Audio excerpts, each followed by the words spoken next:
નમસ્તે વિદ્યાર્થી મિત્રો, આજે આપણે ધોરણ 11 વિષય સંસ્કૃત એનો અભ્યાસ કરીશું.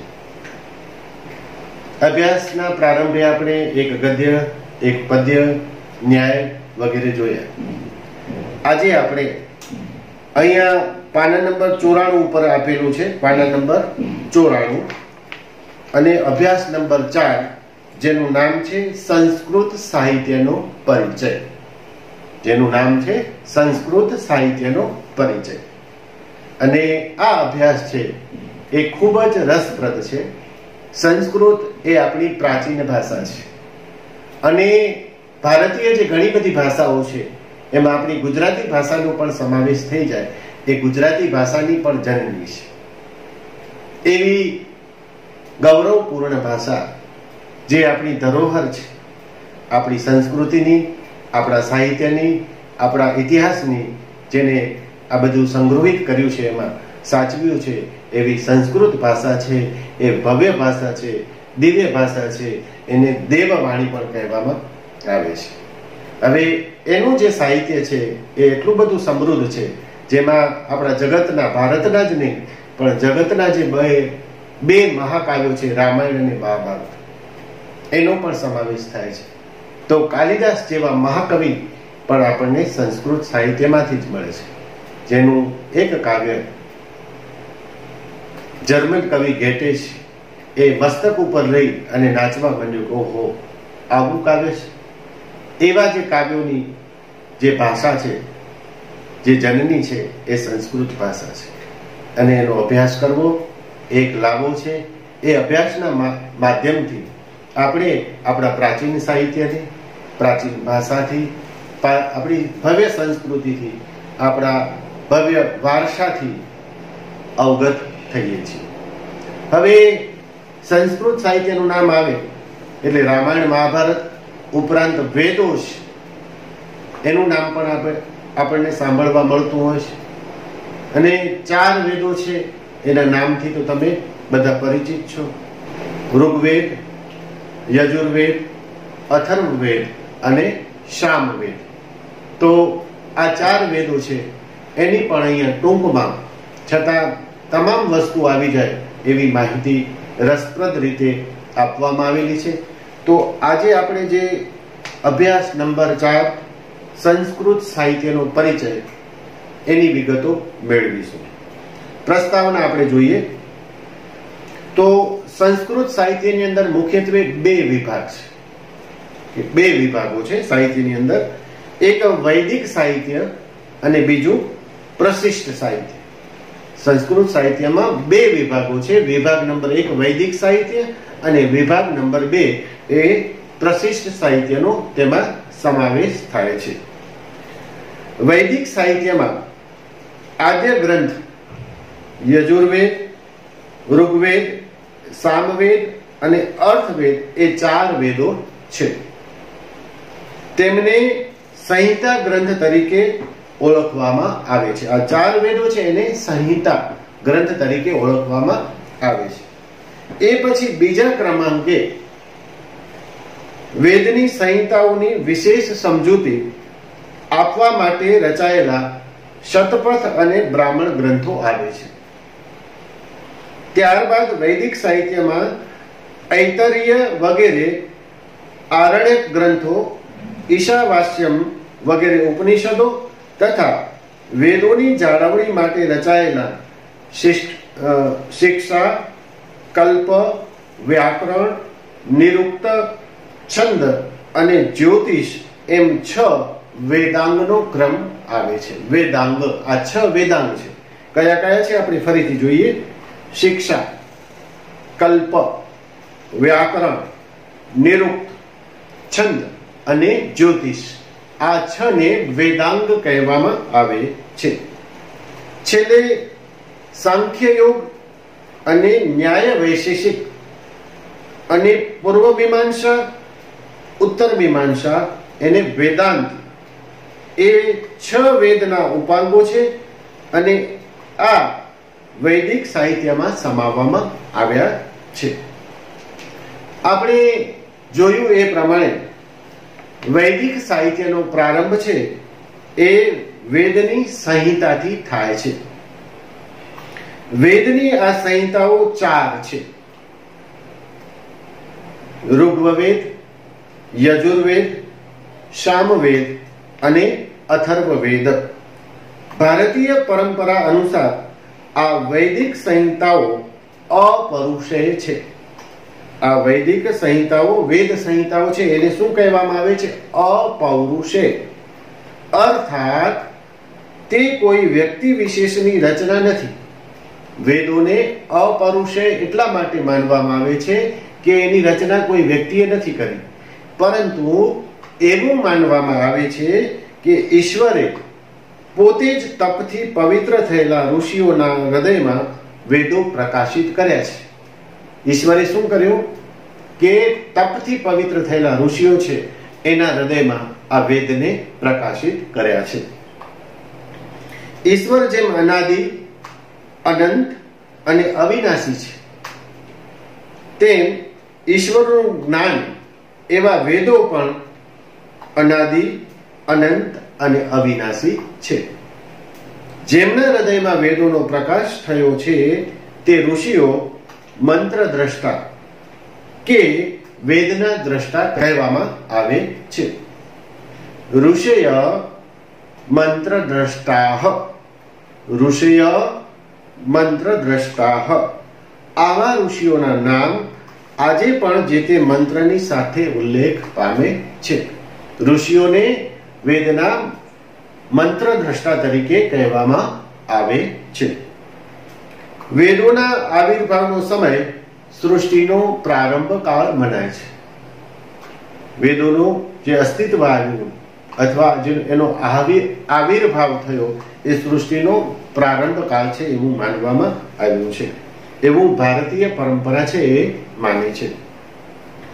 વિશ્વના વિદ્વાનોના મત મુજબ ઋગ્વેદ વિશ્વનો પ્રાચીનતમ ગ્રંથ છે.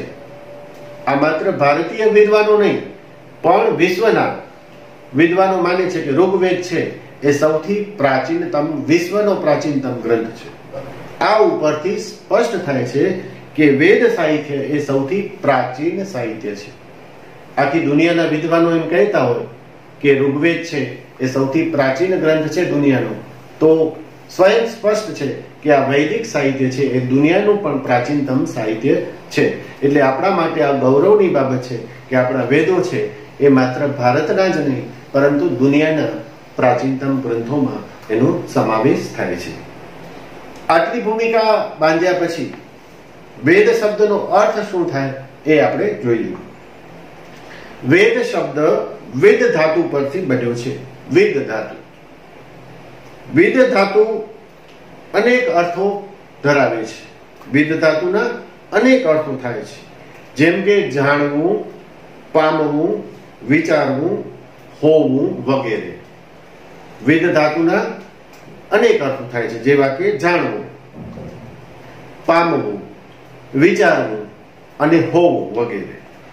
આ બધા ધાત્વર્થોને જોતા વેદ શબ્દ વિવિધ અર્થોનો વાચક હોવાનું જણાય છે.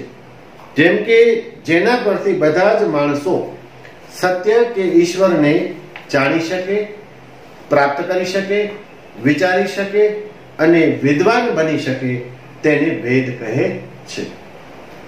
હવે વેદના પર્યાય પદો એવો મુદ્દો છે. વેદના પર્યાય પદો જુદા જુદા કારણોને લઈને વેદના નામાંતરો થયા છે.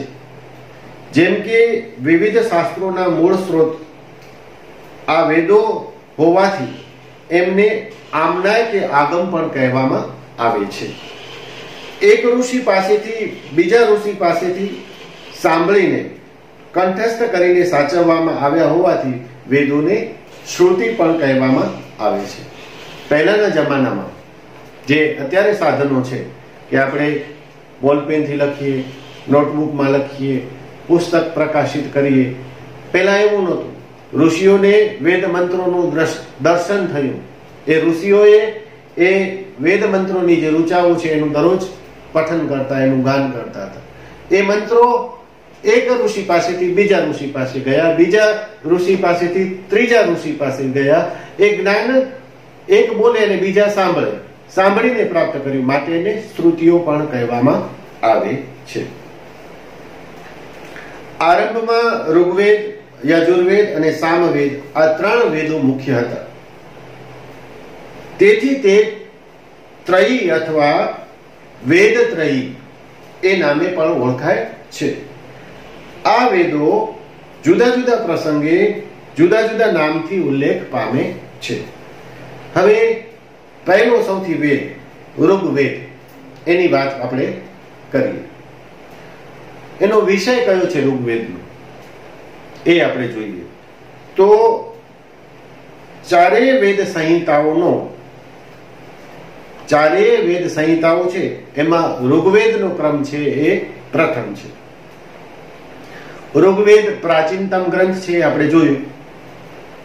રુચ ધાતુ પરથી રુક અથવા રુચા શબ્દ બન્યો છે. વૈદિક પરંપરા પ્રમાણે જેમાં સ્તુતિ કરવામાં આવી હોય તેવા મંત્રને રુક અથવા રુચા કહે છે. વૈદિક પરંપરા પ્રમાણે જેમાં સ્તુતિ કરવામાં આવી હોય તેવા મંત્રોને રુક અથવા રુચા કહે છે. ઋગ્વેદના મંત્રોમાં અગ્નિ, ઇન્દ્ર, વરુણ, પર્જન્ય, ઉષા વગેરે દેવતાઓની સ્તુતિ કરવામાં આવી છે. ફરીથી આપણે જોઈએ, ઋગ્વેદ એ વિશ્વનો પ્રાચીનતમ ગ્રંથ છે.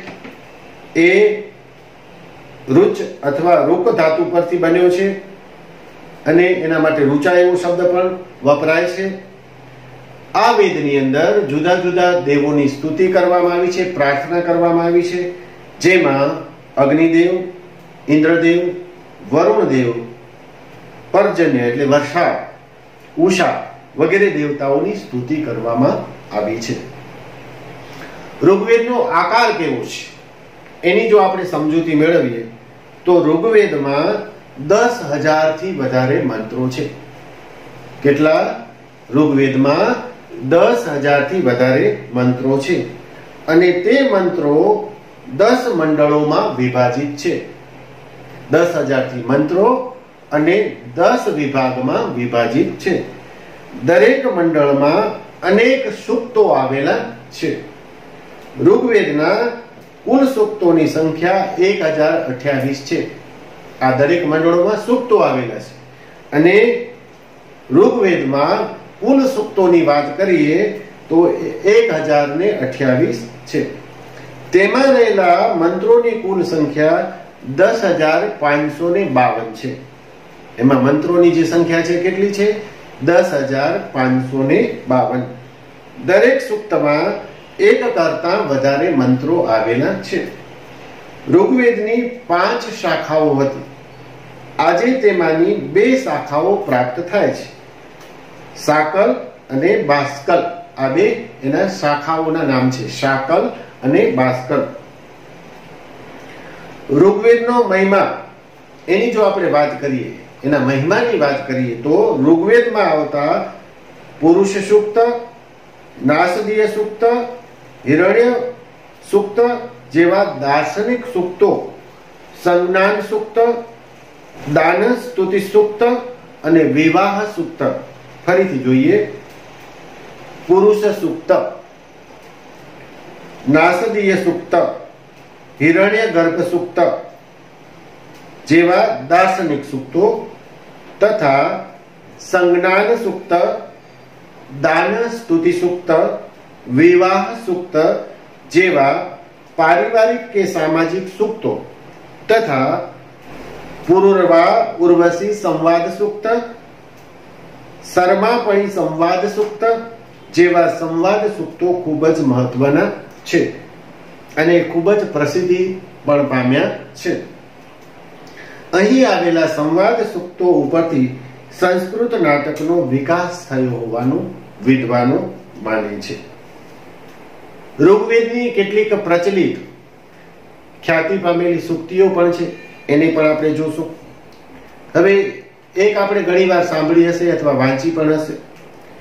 એકમ सद्विप्रा बहुधा वदन्ति। एकम सद्विप्रा बहुधा वदन्ति। ऋग्वेद मंडल 1 सूक्त 168 અને ઋચા 46। એનું ભાષાંતર આ રીતે થાય છે કે એક સત્યને, એક ઈશ્વરને વિદ્વાનો અનેક કહે છે। એકમ સત વિપ્રા બહુધા વદંતિ। સત્ય ઈશ્વર એક છે પણ વિદ્વાનો એને અનેક કહે છે। સામા સત્યોક્તિ પરિપાતુ વિશ્વત। સામા સત્યોક્તિ પરિપાતુ વિશ્વત। ઋગ્વેદ 10મા નંબરની ઋચા। તેનું ભાષાંતર આ પ્રમાણે કરવામાં આવે છે, તે સત્ય વચન અથવા તે સત્ય જ્ઞાન મારી સર્વ તરફથી રક્ષા કરો। તે સત્ય વચન અથવા તે સત્ય જ્ઞાન મારી સર્વ તરફથી, બધી તરફથી રક્ષા કરો। ત્રીજી સૂક્તિને જોઈએ। એનું ભાષાંતર એવી રીતનું છે કે સાથે ચાલો, સાથે બોલો, તમારા સૌના મનમાં એક સરખા વિચારો જન્મો। સાથે ચાલો, સાથે બોલો, તમારા સૌના મનમાં એક સરખા વિચારો જન્મો। અહીંયા સહ અસ્તિત્વ અથવા સંગઠનમાં જે શક્તિ રહેલી છે એની વાત કરવામાં આવી છે। સાથે રહીએ, સાથે બોલીએ અને આપણા વિચારો છે એ પણ એક સરખા બનવું। તો આ રીતે ઋગ્વેદ છે એનો ટૂંકમાં પરિચય આપવામાં આવ્યો કે ઋગ્વેદ છે સૌથી વિશ્વનો પ્રાચીનતમ ગ્રંથ છે। પછી એનો આકાર છે એની વાત કરવામાં આવી છે। એમાં 10,000 થી વધારે મંત્રો છે। મંત્રો છે એ 10 મંડળમાં વિભાજિત છે। દરેક મંડળમાં અનેક સૂક્તો છે। ઋગ્વેદમાં કુલ સૂક્તોની સંખ્યા 1028 છે। તેમાં રહેલા મંત્રોની કુલ સંખ્યા 10,552 છે। એમાં એક કરતા વધારે મંત્રો આવેલા છે। એની 5 શાખાઓ હતી પણ હાલમાં 2 જ શાખાઓ આપણને પ્રાપ્ત થાય છે। એ શાખાના નામ છે સાકલવ અને બાસ્કલ। એના ઘણા બધા સૂક્તો છે જેમાં પુરુષ સૂક્ત વગેરે સૂક્તોનો સમાવેશ થાય છે અને એની કેટલીક પ્રસિદ્ધ ઉક્તિઓ છે જેનો આપણે ઘણી જગ્યાએ અભ્યાસ કર્યો છે અને અહીંયા પણ 3 પ્રસિદ્ધ ઉક્તિ આપવામાં આવેલી છે। તો આ રીતે આજે આપણે વૈદિક સાહિત્યનો પ્રાથમિક પરિચય મેળવ્યો। એમાં એક સૌપ્રથમ જે વેદ છે ઋગ્વેદ એના વિશે ટૂંકમાં માહિતી જોઈ। હવે પછીના લેક્ચરની અંદર આપણે પછીના જે વેદ છે એનો અભ્યાસ કરીશું। હોમવર્ક એટલે કે સ્વાધ્યાયની વાત કરીએ તો જેટલું આજે આપણે ભણ્યા છીએ એને આપણે સ્વાધ્યાયની નોટની અંદર સુંદર અક્ષરોએ અવતરિત ઉતારીશું।